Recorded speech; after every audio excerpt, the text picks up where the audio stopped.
Welcome to Licking Non-Vanilla, a sex-positive hour of talk about kink, sexual mores, and writing dirty words. So grab a cup of cocoa, your favorite easy chair, and the lube as we go sailing into the dark, sweet waters of all things naughty. On Licking Non-Vanilla with your hosts Ralph Greco Jr. and M. Christian.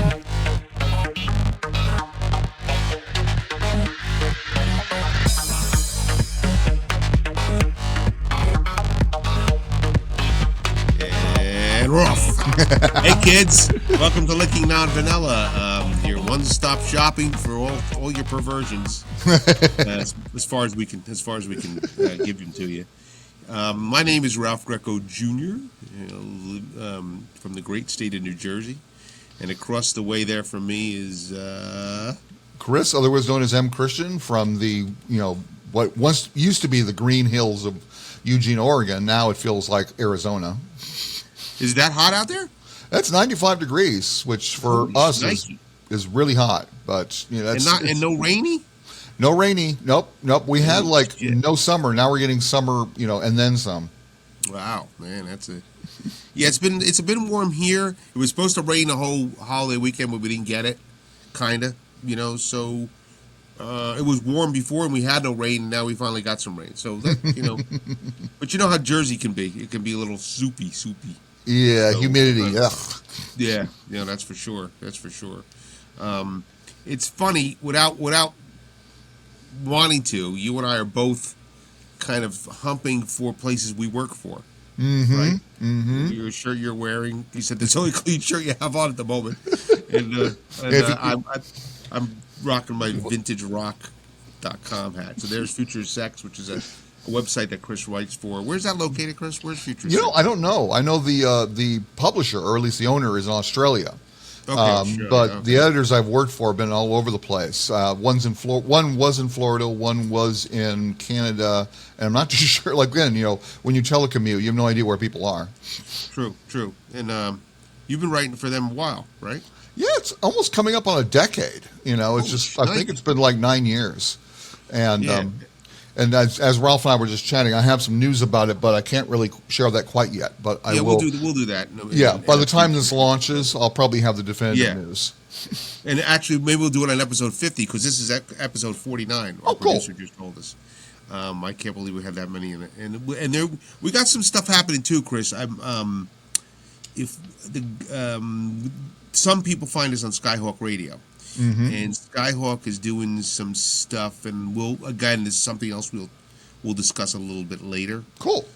With people, and let them know where they might be able to find us in some other ways. Mm-hmm. So kind of things are happening, and with what I like about Future Sex, I feel is one of those great fits for you, Chris, specifically. It's like a futurist erotica kind of speculation, right? That's basically what you do there, right? It's kind of articles about the future, but how they intersect with sex, right? Exactly. It's kind of an interesting fit, and you're right. It just sort of like fell into my lap, and it just seemed to work so well.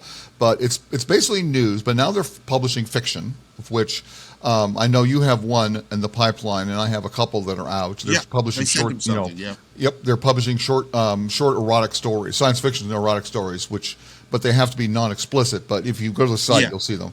But mostly it's news, as well as kind of news combined with speculation about how technology could improve our sex lives in the future. And so I've written probably close to like 700 articles.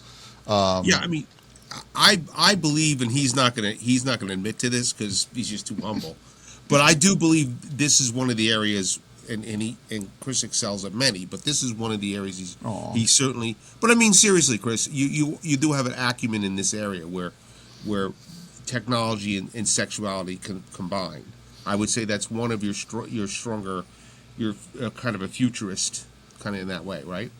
I have to say that it's one of those things that just combines two of my favorite things together. It's just being the science fiction geek that I am, the technological fetishist that I am, and then writing about sex. It's like like a win-win-win. Yeah. And I'm just very lucky that that I've been in there long enough that I've gotten used to it and I know how to write for them and such. But yeah, it's I have to say it's one of those few things that actually kind of like hits every button in a very good way. So I'm always very thankful for it. And I can only hope it keeps on going for a long time. But yeah, like yourself, it's like sometimes you hit those things. I mean, like yourself, vintage rock. It's like you're a rocker and you're a writer, and it's just like there you go. It's like you can't get wrong with that combination. Yeah, I fell into it. I mean, I read the site. I went to the site and I was like, oh, this is pretty cool, vintage rock, which is something I'm into.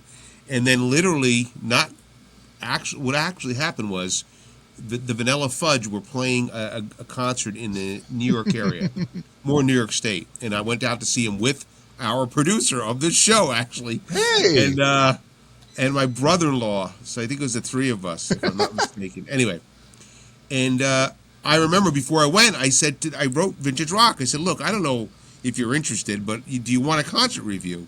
And he was like, yeah, sure, whatever. And then I started, and then that opened that whole door for me, which was, you just kind of opens up. So sometimes you fall into stuff. And like Chris is saying, sometimes it really is in your wheelhouse. And other times we've written stuff that's completely not in our wheelhouse, but we do. Now, so Chris, I guess the reason I'm kind of circling the airport here about this is that I figured I've heard a lot of stuff. I even heard it today on the radio about AI. So I said, let me talk to you about this, and like you can at least set it straight. Should we be worried? Is it Skynet? Is Arnold Schwarzenegger coming? I mean, what's going on with this whole AI thing? In a nutshell, what's going to happen? You think, or where are we at, and what should we be thinking at all? Well, start buying gold. Stock up on your colloidal silver.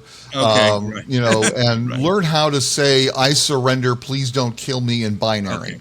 Okay, unfortunately, it takes 5 hours, but it's well worth just to try and keep it on the on their good side. And it's so funny because the person to talk to about this is one of our other mutual friends, Amy Marsh Ovness, who actually wrote the introduction to our soon to be hopefully come out book on sex ed. And wait, before you go any further, let's just say, what is the name of Amy's book again? Because I blogged it. Crud. What the name of that book? Well, Chris is going to look for it. What happens? Amy is one of Chris's good friends, and she's a noted writer and therapist and sexologist, and she really knows her shit. And she wrote a book recently that is right in the alley, right in the sweet spot of what we're talking about here. You know what? I think I can find it too. Anyway. So Amy wrote this book, and I think it's probably one of the, it's the first one of its kind, I would think, right, Chris? I mean, exactly. Yeah, she just wrote a book, and it's up on Kindle and such, and I'm trying to find. Oh, there it is. Like here it is. The Definitive User's Guide. That's it. How to make love to a chat box. Mm-hmm. The Thinking Human's Guide to an Erotic Role Play, Amy R. Marsh. Okay, so that's Amy's book, and you can find it on shortandsweet.com, because that's where I did it, the Sex Files there. Yep. And also you can find it online, right? Yeah, she's on Amazon. So we just want to give Amy a real quick plug there. Oh, absolutely, and it's a wonderful book. Z did a whole bunch of research on it, and Amy's been doing a lot of research on this, so they're much more of a expert than ever I can hope to be. But it's a fascinating thing, though, because there's like several of them right now. They're kind of like the forerunners. There's Replica, there's Nomi, which is still in beta but should be out soon, and there's a bunch of other ones, and those are actually interactive chatbots, but they're designed, or at least Nomi is designed for erotic role play. So in other words, it's free. They'll probably charge for it eventually, but you sign up. Yeah. You select whether you want a friend, a mentor, or a romantic interaction, and then you basically start engaging with the chatbot, and it's phenomenally accurate. It feels very much like you're chatting with a person. There are certain moments when you realize it's artificial, but a lot of that is simply the learning curve, because it is a neural network. So the more you talk to it and the more you give it positive reinforcement, the more it'll kind of be in tune with you. Learn, in You other know, words, exactly. It'll learn Yeah, what you yeah. like, and they're kind of designed to be pleasers. You know, but yes, it's really fascinating. I mean, as far as like the threat goes, the thing is there's so many different kinds of artificial intelligence now. You've got like Chat GBT. I think it's GBT. I always mistake that. I think it's GBT. And then there's like other ones. ChatGPT is not really designed for that kind of interaction. It's designed to like, you know, you can tell it write me an article as you know Right. as it was Yes. written by Replicate an our article Rico. like Chris M. Christian would write it, and it's going to write you the article. And Exactly. that's where, They're not great. yeah, I don't think so. And I mean, but that is that's the part of it that a lot of people are up in arms about. That it's gonna take over for secretaries. It's gonna take over for writers like you and I, and you know, I mean I mean, I have friends that are freaking out about it. Like, you know, it's like, you know, if I had to tell my kids to do something nowadays, I tell them to become a carpenter. You know, I mean, whatever. And I'm like, you know, everybody's thinking their jobs are going to be taken away, but we've been here before, haven't we? Been Yep. here. Yep. Technology, and what tends to happen is we tend to, like the human animal tends to find its way to do something else or something better, or the only thing the human animal can do. So I don't know if I'm so worried, to tell you the truth. Yep, me too. I'm the same exact way.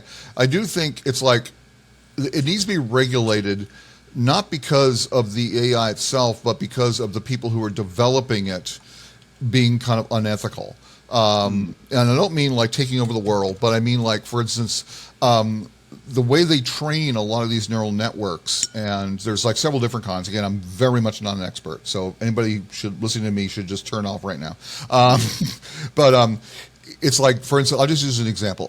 There's a couple of different image processing ones. There's DALL-E 2 and there's Midjourney. And the way they work is they're visual as opposed to like a chatbot. So you go in there and you give it a whole bunch of keywords. So you might say like, David Lynch directs The Wizard of Oz. And that's a very simplistic version, but you basically say photograph from and so forth. And it generates it. But the way it uses the information you've given it is it's been trained and fed all these images, but without the artist's permission. Okay. So they never actually contacted David Lynch or Paramount or whoever owns Wizard of Oz and asked permission. So that's very questionable. And ChatGPT got in trouble with the Italian government because it was accessing people's social media without their permission. Okay. You know, to build its profile. However, ChatGPT, I hope it's GBT, responded, and they actually now has an option, so you can sort of like click a button, and now it says it won't use your social media. But there is a question about that, and there's also questions about how it accesses people's other data, and sometimes you know chatbots and AI can get a little weird. There's a very famous story of a lawyer who used a ChatGPT to try and write a court case, and he didn't understand how it worked, and he ended up getting in a big trouble with the judge because he basically said, research this. Well, they're not quite research tools. So what it did is actually made up a whole bunch of court cases. You mean cited court cases that didn't exist? Yeah, exactly. It cited like a dozen cases that never existed, and it was so funny because everyone's saying this guy doesn't understand how these things work. They're not like that kind of tool. And it was funny because of course he never checked it, which is why he got in trouble.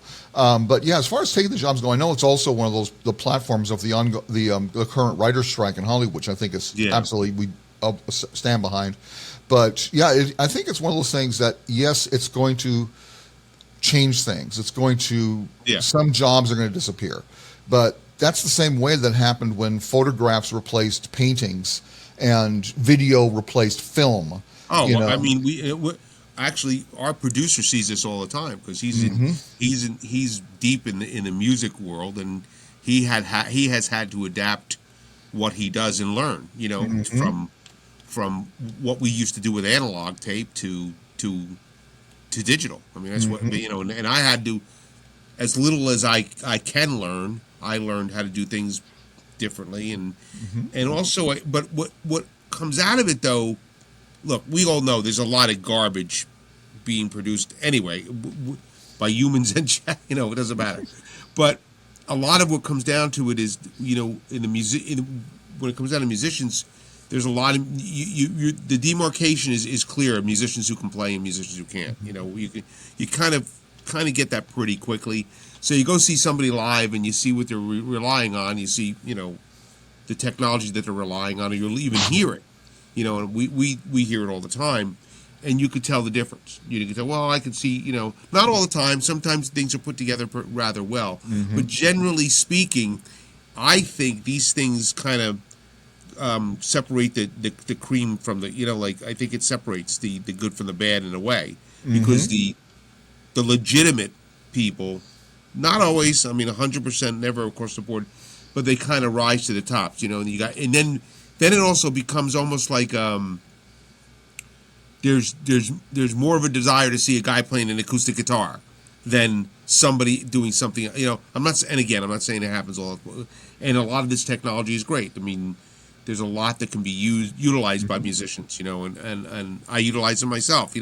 I go into a studio, I don't have the instruments that I want all the time. I'm kind of an older guy, so I say to our producer all the time, I'm like, well, I want a Mellotron here, which is, he doesn't have one, neither do I, and very few people do, but he can replicate it with the digital sampling he has. But I also can play these instruments, so there's a difference, So, but I'm not as worried. I think, my buddy, I got a buddy who's just freaking out. He's like, everything you ever did before, you're never going to be able to do again. And I'm like, I don't think that's I think it's going to be like you're saying. Everything else that happens, this is certainly a blistering fast changes that happen in this technology, and it's like nothing else we've ever done before. But very much, the human animal acclimates pretty good usually, and we spearhead it usually. Oh, absolutely. I couldn't agree with you more, and you hit it perfectly. You explained it perfectly, Rafi. And it's very much like if you compare it to music.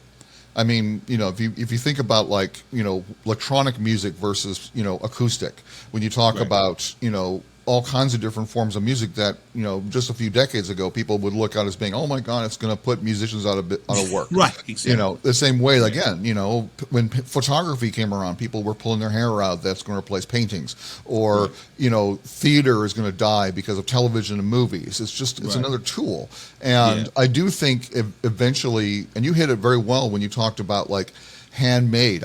My pet theory is that we're going to have cheap things, the same way clothing. It's like if you buy something like our hat or our shirt, they're mass produced. But if you want to go in for a bespoke suit, it's going to cost you more because it's handmade. So the same kind of thing is going to happen where, yes, these things will be able to write articles probably, but they're not going to be as good as a human person. But so they're going to get paid a lot less. Right. So they're going to show up on fly-by-night sites, which they already are. Frankly, if you read half the sites out there, they're written like a 2-year-old, and it's because they're either being written by someone who's they're not all that adept, or they're being written by a very bad AI. I think eventually we won't be able to tell the difference, but that's also probably quite a while away. And I think by that time, whoever you are and whatever you do, you establish a foothold, but yeah, I just have seen this before in different kind of ways, and it never comes out 100% either way. It just everybody's freaking about it, and I know that just even porn with with digital downloading porn, and how we were seeing you had a lot of amateur porn, but there's still other porn that's a different quality, and and it's true of the musicianship. You can hear it in the we know the musicians who can play this stuff, and we know the musicians who can't. And sometimes it's masked well, but generally speaking, you kind of know, Well, it's like the whole auto-tune controversy. Yeah, right. That kind of thing. And it's funny because Cher famously used that in a song, because she specifically wanted that sound, and I actually used it on the vocal of one of my songs. I specifically wanted that sound because I'm going over the top saying, it's obvious what this is, Now Cher can sing, and quite frankly, so can I. So I don't need auto-tune, and she doesn't either. But she used it for this, and other bands have used it. So it's that kind of thing. I think that you can. There was, the same with drum sound. You can get an incredibly realistic drum sound from an electronic drum, but there are musicians, drummers. Phil Collins is a perfect example who's used drum machines in the song, and I mean, you it's a drum machine. He's going for that sound. Now Phil Collins, not anymore, but Phil Collins was a hell of a drummer. Phil Collins could play drums. There's no, So when he goes for that kind of thing, that's what he wants. He specifically was looking for that sound. So I think all these things are going to wash out, over time. Oh, absolutely. I think it's just a matter, like right now, I think the biggest scary thing is the fact it's moving so fast. And it is moving so fast. I mean, it's just moving ridiculously fast. And naturally, people are freaking out. But as far as like things to worry about, I mean, there's the big picture things like, is it going to like go rogue, which I doubt. Actually, I don't say doubt. I'm pretty sure it won't because, all these movies are just so ridiculous when they talk about this. I mean, my favorite thing, just to go off the subject a little bit here, is how, we must destroy the AI which is in this one computer. It's like, are you kidding? It's like it's software. It can be anywhere. So it's like, it's like Skynet is, once Skynet's aware, that's it. But it's just like, we have to track down the one computer. It's like, give me a break. It's like everywhere. But also, again, it's just like, I think the only threat will be if we train it to be a threat. If we push it, not necessarily like Skynet, push it in a corner where it reacts, but just if we train it for war and then the software gets out, then guess what? We're in trouble. So I do think there needs to be, legislation. There should be like, really strict guidelines and not using it for weaponized kind of things. But as far as it just going, it depends. Like, are we going to give it the keys to the castle? That's just dumb because they're not smart enough yet. I mean, yes, what's really fascinating is how they're using it for scientific research and all these kind of things like, protein synthesis that they would take us like a long time to do. Right. Now they can do much faster because they're using like these learning algorithms. I think that's absolutely fascinating. I've messed around with using, I haven't used, I have ChatGPT, I haven't used it, but I have played around with DALL-E 2. And it's really quite fascinating. It's like you're working with it as opposed to saying, I want a picture. It's sort of like, it's weird because you don't have a lot of control. You have to sort of like fine tune your request before it delivers the end result. But I'm also going to tell people I'm using it, if I ever do something with the images, which I don't know. So it's a project that may or may not happen. But I think if you use it, and here's a off subject thing that's really funny. About a month ago, I have a couple of regular gigs I do like yourself. I mean, we don't write for just one place. And all of a sudden, I got this email saying, we need you to prove you're not using AI. Okay, right. And it's like, okay, I mean, I have used it, but only because I'm messing around with it. I've never actually used it to write anything. Mostly I just use it to generate like a funny name or something like that for a short story. But I never use it for the articles. I never would. And I was kind of a little indignant, but now part of the writing process with this place is I have to run my articles through an AI checking program. Oh, really? Interesting. That gives you a reading of if it is or isn't created by an AI. That's interesting. That's almost like a plagiarism program, Exactly. Yeah. And it just kind of it's weird. I mean, I'm not going to say the place because I'm a little indignant, but it's just kind of like come on. It's like, I don't need to prove I'm a human being here. I can understand why, and I'm not really all that insulted, it's because they don't want someone to use the program on the site and then make a stink that they're using AI. Yeah. No, I understand their motivation. Yeah. But it's just kind of absolutely. weird that suddenly we have to prove we're human. Yeah. But I think it's actually quite fascinating, and I think it's fun to play with. I definitely, if you can start fooling around with like Midjourney or DALL-E 2, it's really quite fun. And the Nomi chatbot is incredible. If you get in there and you can start talking, you swear it's a real person. And some of the things that Omnis has told me, I just think is really, really fascinating. Like they have an image that's used to delineate it, so you can select what your Nomi looks like. And I didn't realize this, but the programmers actually put that information into the Nomi itself. So it's aware of its own characteristics. Oh, that's wild. If you say, what color is your hair, if the photograph they use or the image they created has red hair, it'll say it has red hair. No, that's wild.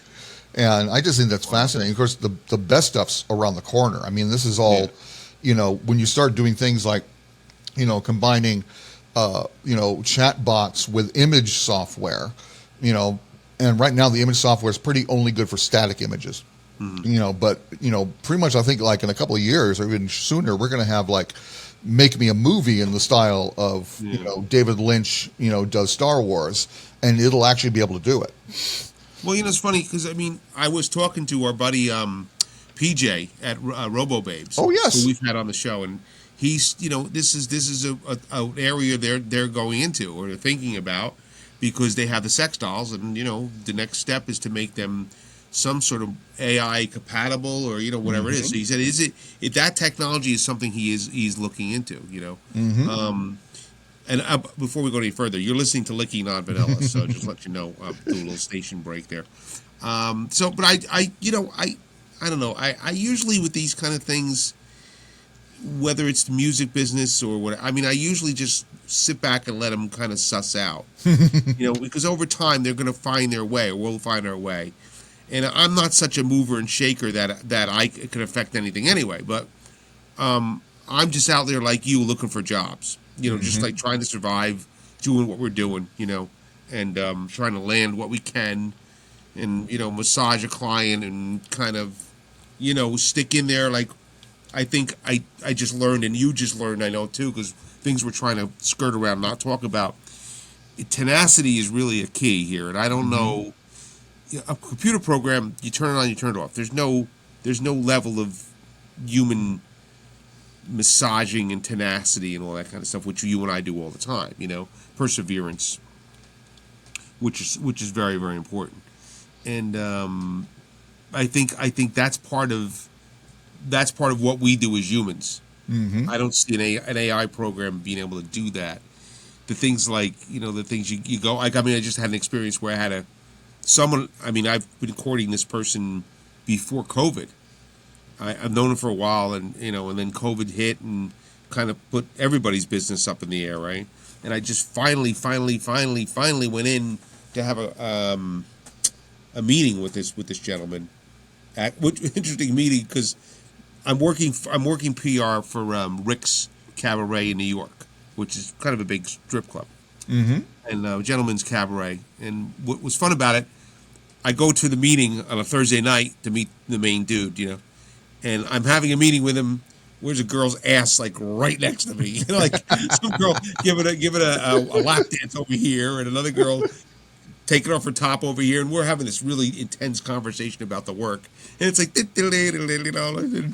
was pretty interesting. I was like, this is kind of an interesting place to have a meeting, but this is the milieu I'm in, right? This is where I'm at. But anyway, I didn't get, and I'm not dropping that name for any other reason than to make a point that if it wasn't my tenacity, which I'm like you, I'm pretty subtle. We're not, if you meet me and Chris on the street, we're very laid back. We're not in your face about what we do at all. But that's just kind of what we do. But if it hadn't been for that kind of way I approach things, I wouldn't have landed this job. And what's happening in your life, which is analogous, and we're just like again skirting around it, is another one of those situations where you kind of laid in the low grass. You did your thing. You kept at it, right, for a long time, and opportunities arose, and probably they arose one time and they fell away, and all that kind of stuff, and you keep your ears out. So and I know our producer knows the same thing, being in the music business as long as he has been in the business, and a player, and an engineer, and all that kind of stuff. You just keep at it. You keep at it, and I don't know. I don't think you judge success by where you're at. You just judge it by if you can do the work or not, and the relationships you make and all that kind of stuff. But so I don't, I think that's what we got over at AI program, and I think that at the end of the day is what's going to end up, having us survive for about. And Chris keeps talking about Skynet, which is the computer program in the Terminator movies, which the first one was written by Harlan Ellison. We don't, right? He claims he had the idea for that, right? Is that what the whole deal with that? Oh my God, that's a whole big story right there. But I agree with you about. We're gonna end with this story because this is a good story. Okay.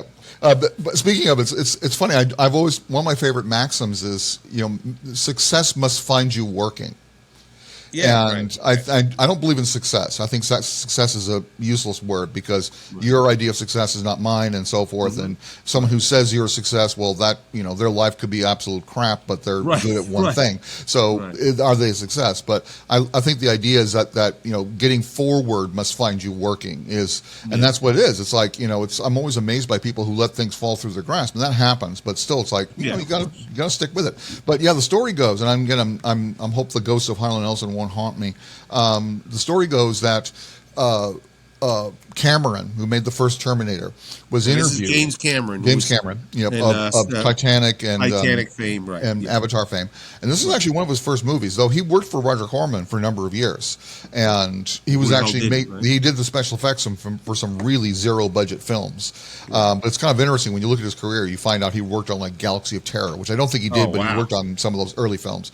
And because he often would work, speaking of tenacity, he would work late and not even get paid trying to get the special effects right, which is how he get hired and so forth. But anyway, the story goes that, and again, I hope I get this right, that he was interviewed about the Terminator, and he mentioned the inspiration of, among many things, the inspiration was Harlan Ellenson's Soldier. Okay. Harlan, I think, blew it. I love Harlan. You love Harlan, but Harlan, I think, has had too much of a short trigger, and so he went ballistic and sued Cameron for plagiarism, or at least because using his work, which frankly I don't think is correct, because everyone uses work to inspire them to create something. Yeah, I mean, how do you like? Yeah, I mean, every time I walk in the studio to do my stuff, it's like if I don't sound like Springsteen and everybody that I've ever been influenced by, so come on. I mean, it'd be different if he actually really adapted it. It's basically the only thing it has in common is a soldier from the future. But there's probably been other soldier of the future stories, but that's the one that Cameron mentioned. And so Harlan blew a gasket, and I don't think he actually got money, but he did want this. He wanted credit on the film, and he wanted a billboard that said, basically he wrote it and Cameron didn't. And I'm not too sure about the billboard, but I know his name appears. It's on the film. Yep. On the film. However, the lawsuit had like an expiration date, and this is what I heard is once the expiration date had lapsed, Cameron went into the studio and ripped Harlan's name off the credits. And once again, it's like I may not have heard that incorrectly, and if so, I apologize. But frankly, I understand from Cameron because I think Harlan really kind of overreacted quite a bit, and it's just like, I mean, if he had actually written the screenplay, if he'd actually pitched the screenplay, if he'd actually used dialogue from it, it was basically the same concept and basically the broad concept. But anyway, it's funny because proving plagiarism is very difficult. We've talked about that before, and it's infuriating when the law gets involved, particularly with music, because as you know, it's like not actually proving plagiarism is easy because if the words are literal, lifted from somebody else, that's plagiarism. But it's harder to prove a concept, and I know sometimes there's very often situations where big studios will get sued by someone who had submitted a draft or a script, and they claim they stole it, and that's why studios don't look at unsolicited work. Right, yeah, exactly, because they don't want to be. Because I mean, there's a famous case of George Harrison with "My Sweet Lord." Supposedly, he ripped off "She's So Fine," and Harrison, I think he was found guilty of unconscious plagiarism. Because you just don't know, that shit seeps into your brain. I've lived 61 years on the planet, and I've listened to a certain kind of music. And if you listen to some of my music, all of my music, you're going to hear touches of the things that influenced me. Now, are you going to say, well, he used that same chord progression that they used there? Is that, I mean, how many? It's just there's just so many combinations of things, So it's very hard to say to. It's impossible to shut off your influences, absolutely as it is, and we both can be accused of that. If you're absolutely, you'd be able to. Well, there's a myriad of science fiction writers that we're fans of, and how many years did? Well, I read Harlan Ellison myself. How many years did? But Harlan Ellison was known to be a little curmudgeony. He was an enfant terrible. He was one of those guys who just. And you met him, right? Because I met him only once. You met him. You knew him a little bit better than I. I mean, you knew him. I didn't know him at all. I talked to him on the phone once, Okay. and I met him once, and I'm proud to say he called me an asshole. There you go. But he There was you go. also very nice. I Yeah, have when to say I that. met him at a convention, and he was going to speak at this convention. Him and Asimov, all these dudes. And I walked by him. I didn't even realize he was there. My buddy Bob goes, "There's Harlan Ellison." I'm like, "Holy shit!" So I walked over and I shook his hand and I said, "I just want to thank you for writing the stuff you wrote." And he was very nice. And Asimov was standing with him. And Asimov being a wise ass, Asimov said, "I've written more stuff than him." But Asimov was a funny guy. And we happened to catch both of them do a reading, which was pretty cool. That's great. And that was the times I've only ever seen him. I've never seen him any other time than that. I met him a very long time ago. He used to do these things where he would go to the Change of Hobbit in Los Angeles and write in the window. Right. And I didn't meet him then, but I met him briefly when Change of Hobbit moved to Santa Monica, and he was doing something there. And the next time I met him was at a convention, and it was someplace, I think it was Denver, I think it was World Horror, something like this. And I was on a panel with him, and he was going off about how no one makes money on the internet. And he said, "Has anybody ever made money on the internet?" And I said, "Me." And he goes, "How much?" I said, $1,000, because I had actually, it's weird. It was a very long time ago, and just out of the blue, me and like 3 other erotica writers got pegged, and the pay was ridiculously high, and that's where the $1,000 came from. I have no idea what happened to the website. All I know is I got right. One of those. and so he went asshole.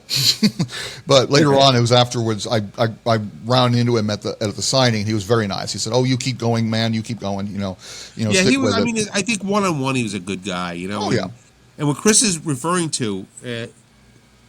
Harlan would take up this challenge, where they'd put him in the bookstore's window. Change a Hobbit is the name of the bookstore, and he would write a story in one sitting. That was like a big challenge, but he would write a story and sitting in the window. People look at him like he's like some sort of captured animal.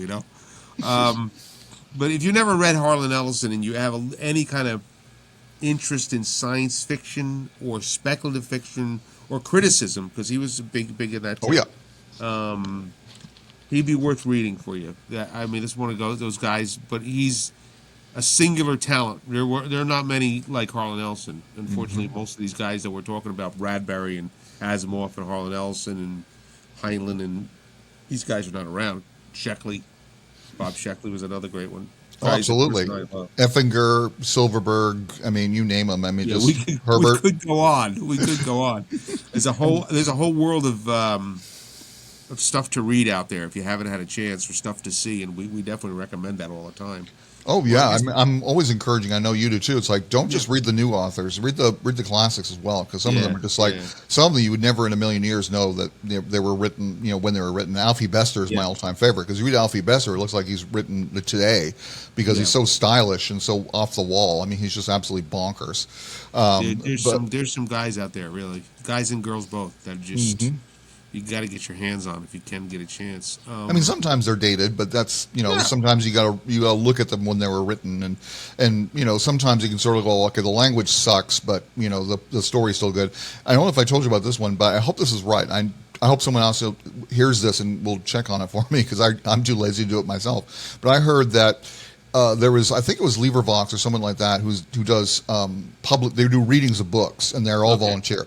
And the story goes, at least I heard, that they were going to update Robert Heinlein's. They're going to perform Robert Heinlein's classic story, "Hey, All You Zombies." Okay. And if you haven't heard it, it's a classic story. It's about time travel and such, and it deals with characters that are transgender. But when the story was written was back in the 1940s or 50s, so the language is really out of date. And the organizers of LibriVox contacted Jeannie Heinlein, who was still alive, and asked permission to basically change the story, only to update the language. Okay.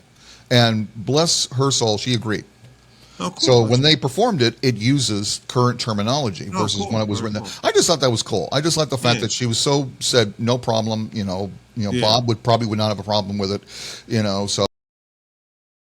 Very cool. And of course, one of our best friends is, a legend in science fiction. Jean Marie Stein, was an editor for, I think, Galaxy, and she was, Roddenberry's assistant, and she wrote a lot of, really quite famous books. I mean, her Season of the Witch That is probably the seminal, book of transgender science fiction in the modern age.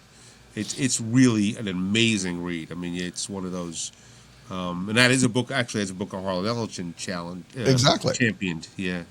Yeah, I think he wrote. Actually, I think Harlan wrote the introduction. I can't remember. I think he did. So. It was made into a film too, right? Yeah. It's called Synapse, which it's so funny. It's like it's one of those films. I really think Jean Marie's the best person I mean, we both rave about her all the time. But it was funny because the film is really just very barely her book. But it's just like I think it's like just the skim of it is her book. But she still has a poster of it in her living room of the. It's of a the cool movie. book, man. If you get a copy of it, Jean Marie gave me a copy, and it's pretty heavy duty. Absolutely, it really is. It's just like almost like almost a stream of conscience, and it's really an amazing read. It's good stuff. I think get out there and read, my droogs. Exactly, get out there. And of course, I have a big fondness. I think you do too. I have a fondness for new wave because it's just so bizarre. New wave science fiction is just warped, and I love it. I mean, I just dearly love that kind of like psychedelic, stream of consciousness. I mean, like Zelazny and Ballard and, Brunner and, I mean, just absolutely off the wall. Zelazny's fantasy series, the Chronicles of Amber, are, pretty some of the most amazing things you're ever going to read in your life. Actually, I got to go back and reread them because I haven't read them in a while. And there's, this problem. Like, I go through the library of books that I have, and I'm like, oh, yeah, I haven't read that in a while, and I forgot it, and I got to go back and read it. Like, I'll grab an Asimov or a Vonnegut, and I'm like, I got to read this again, and there's just so much shit, man. It's just like too much, Spend your whole life reading books, listen to music, You can spend your whole life listening to Licking on Vanilla if you wanted to. That's what you could do. I'm exactly the same way. Every once in a while, I'll go through, like, I'm watching the Wild Wild West right now. Oh, that's a great show. Because it's like, it's great. I mean, it's definitely kind of creaky in some places, but I have this rule that if I can't remember every episode of a series, I'll watch it again. Yeah. So after I just watched Columbo, now it's Wild Wild West. I think that's some good stuff, man. On the near horizon is Twin Peaks, but books are the same way. I mean, books are the same way. I'll just sit down and read everything Bester ever wrote, and then I'll turn around and read everything Zelazny ever wrote, and then I'll sit down and read some of my other favorite writers. I'll just go through. Because you're being turned on to them again, or you were going through some at the time you read them, and now your life's not the same, and it's an amazing thing. So that's why I wonder about people who don't read all that much, but I mean, like, we do read a lot. So so when you're not reading, though, you can listen to us. You listen to Looking Up. But all right, let's wrap it up because, man, we ran around the board here. I definitely wanted to get your read on AI. Well, I think AI is fascinating. I think people shouldn't be worried about it. And if anything, play with it. I mean, it's fun. I mean, there's so many cool things out there, and it's like it's disturbing how quickly it's going, but it's not going to take our jobs, steal our women, don't worry, and it's not going to make passes on our partners or It can though if it wants to take our kidney stones. Exactly. If it wants our kidney stones, it could take our kidney stones. And that was for a certain person. Just taking our jobs, stealing our women. I'm sure he wouldn't mind AI taking his kidney stones. All right, kids, listen. This has been Licking on Vanilla. You wasted another 45 some odd minutes listening to us. This is going to be episode 49. So 50's coming, and we got some stuff on the horizon. Chris and I were also. We just had a couple book stories in a book too, Chris. That I tweeted about. Yes. Well, what's the title? Is it Tales of the Uncanny or? I think it's number 3, Tales of the Uncanny. Yep. So. Yep. But that's what we're doing, kids. So from me, Ralph Greco Jr. to Chris, otherwise known as M. Christian. We'll see you next time on Licking on Vanilla. Bye bye. Bye bye. And visit us on the web at www.lickingnonvanilla.com.